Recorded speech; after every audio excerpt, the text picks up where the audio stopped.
అందరికీ నమస్తే. Bharat Shri YouTube channel కు స్వాగతం, సుస్వాగతం. నేను మీ వెంకట్.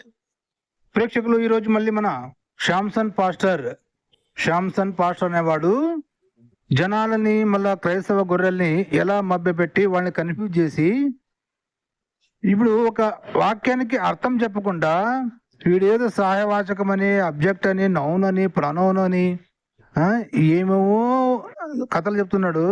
కానీ ఆ వాక్యానికి అర్థం అదేనా కాదా అని మాత్రం చెప్పాడు. అర్థమైంది కదా?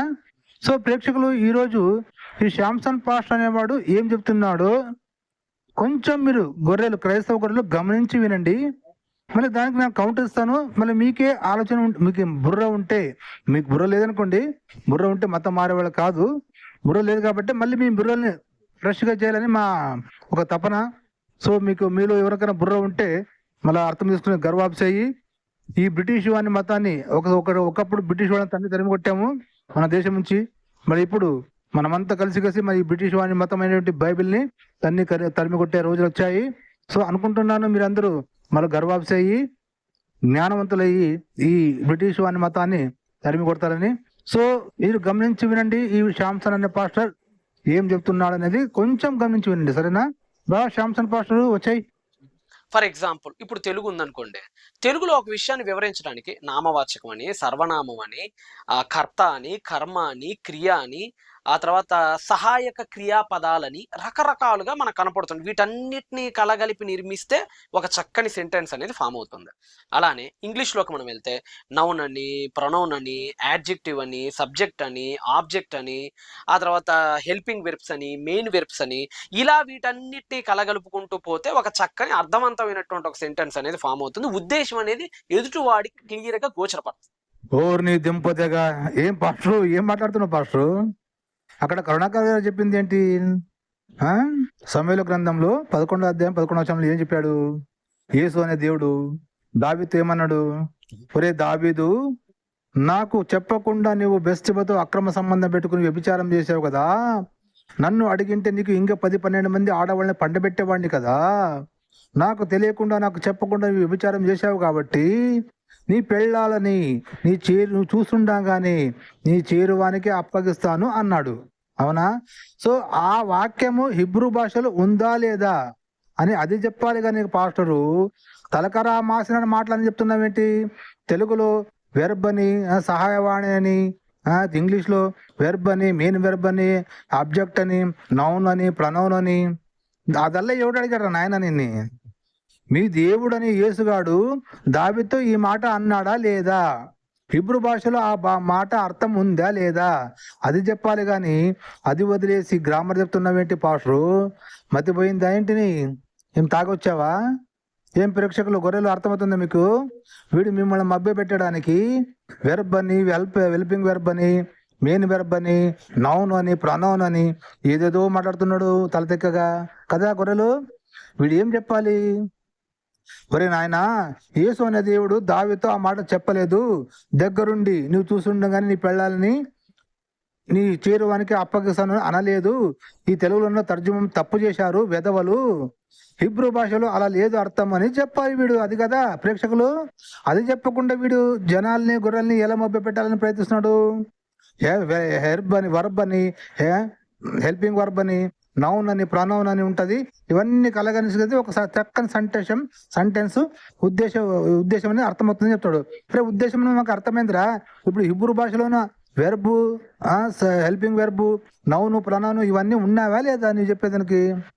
తెలుగులో, ఇంగ్లీష్లో చెప్పావు, మళ్ళీ హిబ్రూలో ఉన్నా లేదా? ఉంటే మళ్ళీ దానికి కూడా చక్కని అర్థం వస్తుంది కదా. మళ్ళీ ఇప్పుడు హిబ్రూలో ఆ అర్థం ఉందా లేదా అది కదా చెప్పాలి కదా నువ్వు. అది వదిలేసి ఏం చెప్తున్నారు నాయన? ఇంగ్లీష్ గ్రామర్, తెలుగు గ్రామర్ చెప్తున్నావా? అది అడిగాడు ఎవడా నిన్ను? ఇక్కడ కరుణాకర్ గారు ఏం అడిగాడు? దావీదుతో యేసు అనే దేవుడు దావీదు పెళ్ళాలని సొంత కొడుకు దగ్గరే పిన్నిల్ని పండబెట్టాడని చెప్పాడు కదా. అది ఉందా లేదా అది చెప్పాలి హిబ్రూ భాషలో కదా ప్రేక్షకులు. సరే, వీడు ఏం చెప్తున్నాడు ఈ పాస్టర్ శాంసన్ గారు? కొంచెం గమనించి వినాలి మీరు. గమనించి వింటే మాత్రం ఈయన డొల్లతనం, ఈయన దొంగతనం, ఈయన అబద్ధాలు మీకు అర్థమవుతుందా? సరేనా? వచ్చే పాస్టర్ చెప్పి నీ వంతు ఏముండదో అంత వింటాం మేము. విన్న తర్వాత నీకు అడుగుతాం క్వశ్చన్ చెప్పు. అయితే ఇలానే హిబ్రూలో కూడా ఒక విషయాన్ని ఎక్స్ప్లెయిన్ చేయడానికి మిగతా భాషలతో పోలిస్తే కాస్త విభిన్నత్వం కలిగినటువంటి భాష. ఎందుకంటే షెమిటిక్ భాష.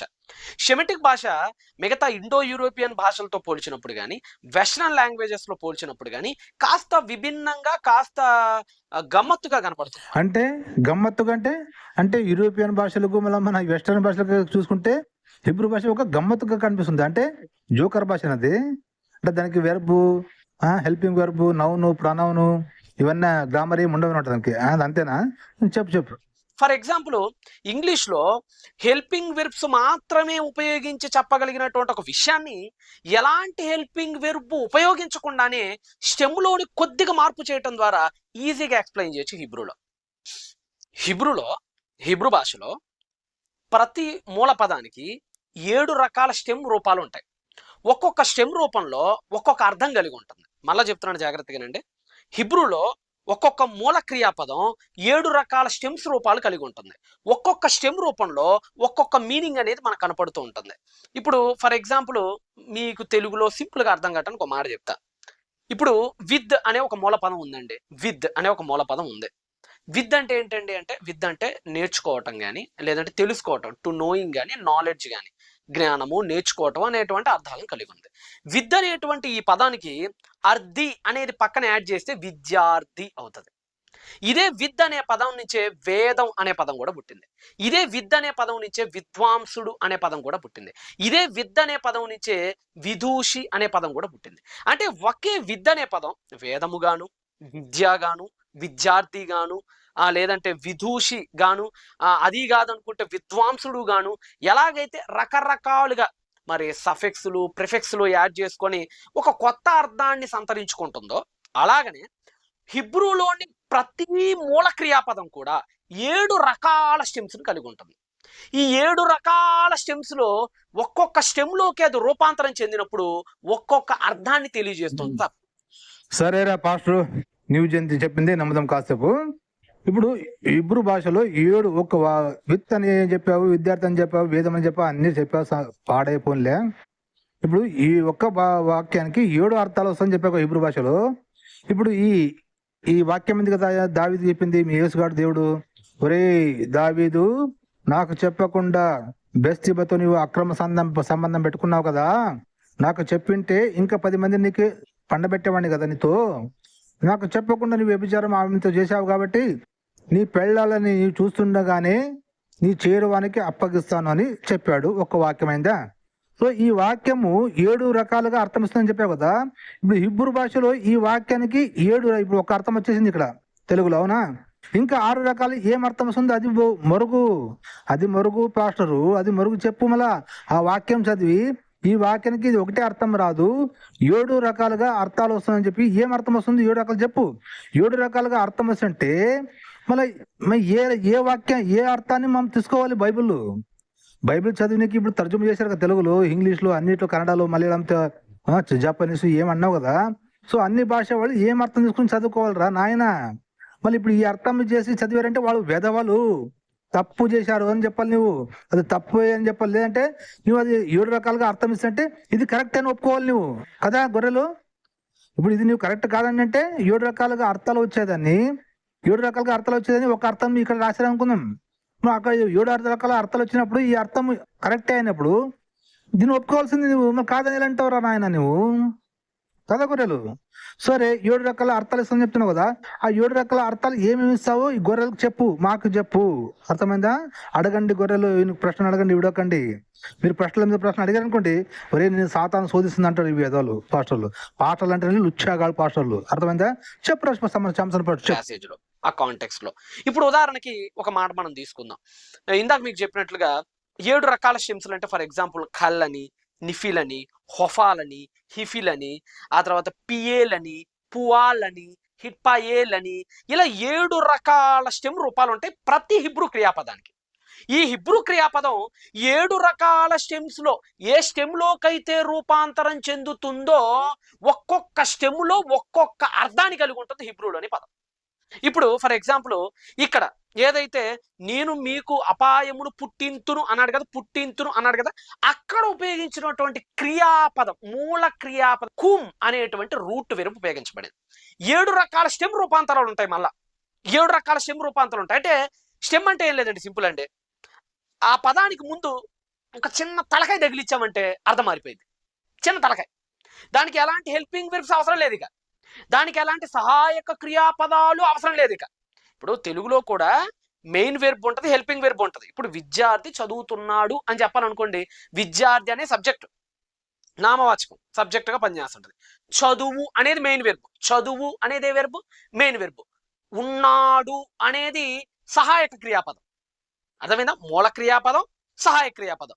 విద్యార్థి చదువుతున్నాడు, చదువుతున్నాడు అనేది చదువు అనేది మెయిన్ వెర్బ్, తున్నాడు అనేది హెల్పింగ్ వెర్బ్. అంటే ఒక విషయాన్ని మనం తెలియజేయాలి అనుకున్నప్పుడు ఒక మెయిన్ వెర్బ్ కి ఒక హెల్పింగ్ వెర్బ్ యాడ్ చేస్తే తప్ప ఒక విషయాన్ని మనం తెలుగులో చెప్పలేం. ఇంగ్లీష్ లోనైనా అంతే. హీఈస్ రైటింగ్ అన్నాడు, హీఈస్ రైటింగ్ అన్నాడు అనుకోండి, హీ అనేది అక్కడ సబ్జెక్ట్, ఈజ్ అనేది హెల్పింగ్ వెర్బ్, రైటింగ్ అనేది మెయిన్ వెర్బ్. అంటే అతను రాస్తున్నాడు అని చెప్పాలంటే ఒక సబ్జెక్ట్ తీసుకొని, ఒక హెల్పింగ్ వెర్బ్ తీసుకొని, ఒక మెయిన్ వెర్బ్ తీసుకుంటే తప్ప ఆ విషయాన్ని చెప్పలేం ఇంగ్లీష్లో, ఇంక్లూడింగ్ తెలుగులో కూడా అంతే. అయితే హిబ్రూలో ఉన్నటువంటి విశిష్టత, హిబ్రూ భాష యొక్క స్వభావం ఏంటంటే ఇదంతా చెప్పకుండానే, ఈ హెల్పింగ్ వెర్బులు, మెయిన్ వెర్బులు ఇవన్నీ కలిపి చెప్పకుండానే కొన్ని సార్లు మూల క్రియాపదాన్ని సింపుల్ గా స్టెమ్స్ లోకి రూపాంతరం చేసేయటం మూలన మొత్తం విషయాన్ని ఈజీగా చెప్పేస్తారు. అది హిబ్రూ భాష యొక్క స్వభావం. స్టెమ్ అంటే ఏంటండి, రూట్ అంటే ఏం లేదండి, సింపుల్ అండి. అసలు రూట్ అంటే మీకు అర్థం కావడానికి భాషా పద్ధతులు ఎలా అంటారంటే ఒక చెట్టుతో పోలుస్తారు ఒక భాషని.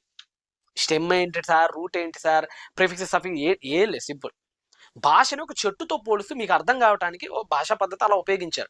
రూట్ అంటే వేరు కదా, అంటే వేరు నుండే చెట్టు పుట్టింది కదా. అలానే ఒక పదం పుడతానికి వేరు పదం అనేది ఒకటి ఉంటుంది, దాన్నే రూట్ వర్డ్ అంటారు. రూట్ వర్డ్ అంటే వేరు పదం. ఇందాక మీకు విత్ అని చెప్పాను కదా, అది రూట్ వర్డ్ అనమాట. విత్ అక్కడి నుంచే వేదము, విద్య అనే వచ్చింది. ఈ విద్య అనేది రూట్ వర్డ్. అలానే ప్రతిదానికి ఒక రూట్ వర్డ్ ఉంటుంది.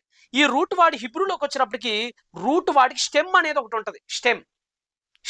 స్టెమ్స్ ఎలాగైతే రకరకాల కాండాలుగా ఉంటాయో, స్టెమ్ ఉంటది కదండి మధ్యలో, స్టెమ్ ఎలా ఉంటది, రకరకాల కాండాలుగా కనపడుతుంటది. ఆ పైన ఒక చక్కని ఆకృతిలోకి వెళ్ళిద్ది. అంటే హిబ్రూని చెట్టుతో పోలిస్తే, హిబ్రూ భాషను ఒక చెట్టు అని మీరు అనుకుంటే కాసేపు, హిబ్రూ భాషను ఒక చెట్టుతో ఊహించుకుంటే మనం కాసేపు, దానికి కింద రూట్ వర్డ్ ఒకటి ఉంటది. స్టెమ్ గా ఆ రూట్ వర్డ్ మారిద్ది. ఆ తర్వాత పూర్తి ఆకృతిలోనికి వచ్చింది. ఇది హిబ్రూ భాష యొక్క స్వభావం. కొద్దిగా అర్థమైంది అనుకుంటున్నా, కొంచెమైనా అర్థమైంది అనుకుంటున్నావా? ఏం అర్థమైందిరా? నువ్వు గ్రామర్ నేర్పుతున్నావు. గ్రామర్ ఎవరికి అర్థమవుతుందిరా నాయన? గ్రామర్ ఎవరికి అర్థమవుతుంది? నువ్వు గ్రామర్ ఎవరు అడిగారు నిన్ను? కరుణాకర్ గారు గ్రామర్ అడిగారా? మరి ఎంకమ్మా నువ్వు ఏం చెప్పాలి? రూట్ ఉంటుంది, వేరు ఉంటుంది, 7 రకాలుగా అర్థాలు ఇస్తుంది. 7 రకాలుగా అర్థాలు వచ్చినా పర్వాలేదురా నాయన. ఇప్పుడు అక్కడ అర్థాలు 7 రకాల అర్థాలు నువ్వు చెప్పాలి గొర్రెలకి. ఏమని? ఈ తెలుగులో ఉన్న వాక్యము హిబ్రూ భాషలో వాడుకుంటే 7 రకాలుగా అర్థాలు ఇస్తుందని చెప్పావు కదా. ఆ 7 రకాల్లో ఒక అర్థము ఇక్కడ తెలుగు బైబిల్లో పొందుపరిచారు, అవునా? తర్జుమా చేశారు. ఇప్పుడు ఇంకా 6 రకాల అర్థాలు నువ్వు చెప్పి ముందుకు కదలాలి కదా ప్రేక్షకులు గొర్రెలు. ఇంకా 6 రకాలుగా ఏం అర్థాలు వస్తాయి? 7 రకాలు అని చెప్పావు. 7 రకాలు ఒక రకం అర్థము తెలుగులో రాసేశారు బైబిల్ పండితులు, తర్జుమా చేసేవాళ్ళు కదా. ఇప్పుడు ఇంకా 6 రకాల్లో ఏం అర్థాలు వస్తుందని అది చెప్పి మరుగు. సరైన ప్రేక్షకులు. సో మరొక వీడియోలో కలుసుకుందాం ప్రేక్షకులు. అంతవరకు సెలవు మరి.